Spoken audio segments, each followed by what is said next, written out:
बोलो श्री कृष्ण भगवान की जय। लक्ष्मी नारायण भगवान की जय। पुरुषोत्तम मास महात्म 16वां अध्याय। तो 15वां अध्याय में कल आपने श्रवण किया कि सुदेव नाम के ब्राह्मण भगवान की तपस्या करते हैं 4000 वर्ष तक। भगवान विष्णु प्रसन्न होते हैं तपस्या से, गरुड़ पर बैठ कर आते हैं। और जब सुदेव ब्राह्मण अपने घर में पुत्र होने का वरदान मांगता है तो भगवान विष्णु कहते हैं कि हे ब्राह्मण, तुम्हारे भाग्य में पुत्र का सुख नहीं है 7 जन्म तक। तो बेहोश हो जाते हैं। गरुड़ जी भगवान विष्णु से प्रार्थना करते हैं और फिर भगवान विष्णु पुत्र होने का वरदान देते हैं। ये आपने 15वें अध्याय में सुना था। अब 16वें अध्याय में सुनिए कि भगवान विष्णु वाल्मीकि कहने लगे कि इस तरह अनुपम वर देकर भगवान विष्णु गरुड़ पर बैठकर और वैकुंठ धाम को चले जाते हैं। और इधर सुदेव ब्राह्मण दोनों स्त्री पुरुषों को देखते देखते भगवान विष्णु को देखते हुए वो दोनों स्त्री पुरुष सुदेव ब्राह्मण और उनकी पत्नी वापस अपने घर पर आते हैं। समय आने पर गौतमी के एक पुत्र पैदा हुआ और सुदेव ने पुत्र के पैदा होने पर अति प्रसन्नता के साथ श्रेष्ठ ब्राह्मणों को बुलाकर जाति कर्म संस्कार किया, नामकरण किया, घर से सूतक की शुद्धि की, स्नान करके ब्राह्मणों को बहुत सा दान दिया। पिता के मनोरथ के साथ माता के मन को आनंद देने वाला वो पुत्र शुक्ल पक्ष के चंद्रमा के समान बढ़ने लगा। तब पिता सुदेव ने पुत्र का यज्ञोपवीत संस्कार कराकर गायत्री मंत्र का उपदेश दिया तथा वो पुत्र ब्रह्मचर्य व्रत का पालन करने लगा। वाल्मीकि ऋषि कहने लगे कि एक समय करोड़ों सूर्य के समान कांति वाले देवल ऋषि वहां पर आए। उनको देखकर सुदेव ने उनके लिए आसन बिछाया। उस आसन पर देवल मुनि बैठकर बोले, हे सुदेव, लक्षणों से युक्त ये तुम्हारा पुत्र महाभाग्यवान है,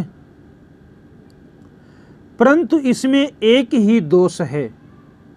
तो सुदेव ब्राह्मण कहने लगे देवल मुनि से कि महाराज बताइए वो दोष कौन सा है, हम उसका उपाय करेंगे जिससे हमारे बेटे के भाग्य में जो दोष है वो दोष समाप्त हो जाए।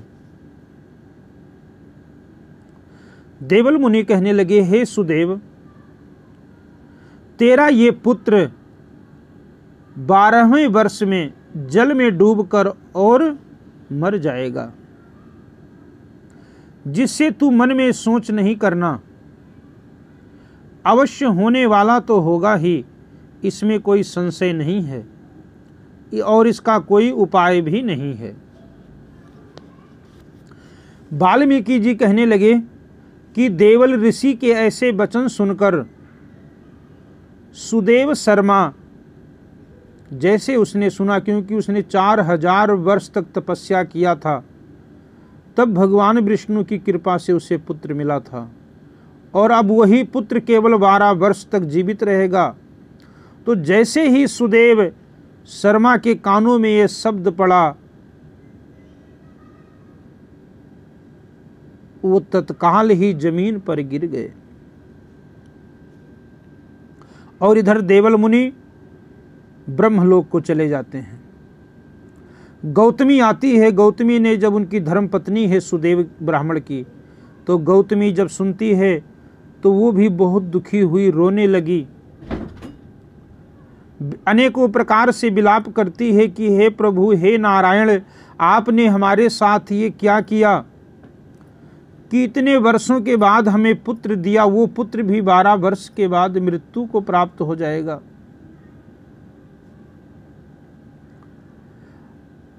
बहुत दिनों तक वो पति पत्नी विलाप करते रहे। फिर आखिर में गौतमी अपने पति सुदेव को समझाने लगी कि हे ब्राह्मण श्रेष्ठ, होने वाली वस्तु से भय नहीं करना चाहिए। जो होने वाला है वो तो होकर ही रहेगा। हम सभी चाहे हजारों वर्ष तक विलाप करते रहें, रोते रहें, लेकिन जो होना है वो तो होगा ही। इसलिए हे नाथ, उठो और सब शरणागत जीवों के रक्षक, निर्वाण पद को देने वाले भगवान विष्णु की भक्ति करो, क्योंकि भगवान विष्णु की भक्ति करने से ही जीवन में जो भी कमियां होंगी वो सब अपने आप ही सुधर जाएंगी। अनेकों प्रकार से गौतमी अपने पति को समझाती है कि हे प्राणनाथ, उठिए और आप नारायण उन पुरुषोत्तम भगवान का ध्यान करो, भजन करो, पूजन करो, और वो प्रभु जरूर कोई ना कोई रास्ता निकालेंगे। इस तरह सुदेव ब्राह्मण अपनी स्त्री के वचन सुनकर सतगुण को प्राप्त हुआ तथा हृदय में हरि के चरण कमल को धारण कर अपने पुत्र से उत्पन्न दुख को तत्काल त्याग देता है। जब पत्नी ने समझाया तो आखिर में सुदेव ब्राह्मण भगवान नारायण की भक्ति करने लगे।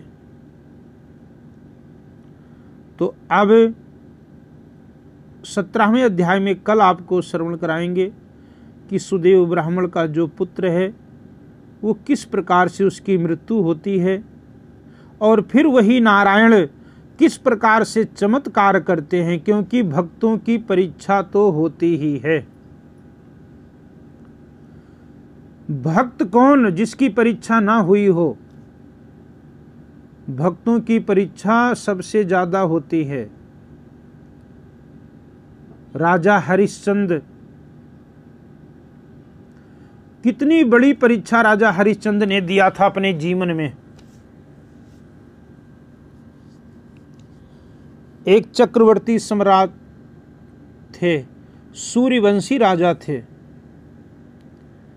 लेकिन सत्य के कारण उन्होंने अपने आप को बेच दिया, पत्नी को बेच दिया और बेटे को भी बेच देते हैं। तो आखिर में वही हरिश्चंद्र को राज्य मिलता है और आज उनका नाम अमर है। तो जो भगवान के भक्त हैं उनकी परीक्षा होती जरूर है, लेकिन जो उस परीक्षा में पास हो जाते हैं, जैसे सोना कहाँ से निकलता है? कोयले की खदान से, लेकिन वही सोना जब अग्नि में तपाया जाता है फिर वो स्वर्ण बनता है। तो इस कारण से जीवन में अगर कोई समस्या आ जाए, कोई मुसीबत आ जाए, तो घबराना नहीं चाहिए। भगवान के नाम को नहीं छोड़ना है सब मिला करके। जब कोई ऐसी विपत्ति आ जाए, मुसीबत आ जाए, तो उस समय तो भगवान का नाम ज्यादा ही लेना चाहिए, क्योंकि मुसीबत से बचाने वाले केवल और केवल परमात्मा हैं। तो ऐसे हरि के शरण को नहीं छोड़ना चाहिए। अब सुदेव ब्राह्मण के पुत्र की मृत्यु होती है और उनके साथ कैसे चमत्कार होता है, ये कथा आपको अगले अध्याय में सुनाएंगे। बोलो श्री कृष्ण भगवान की जय, बोलो लक्ष्मी नारायण भगवान की जय।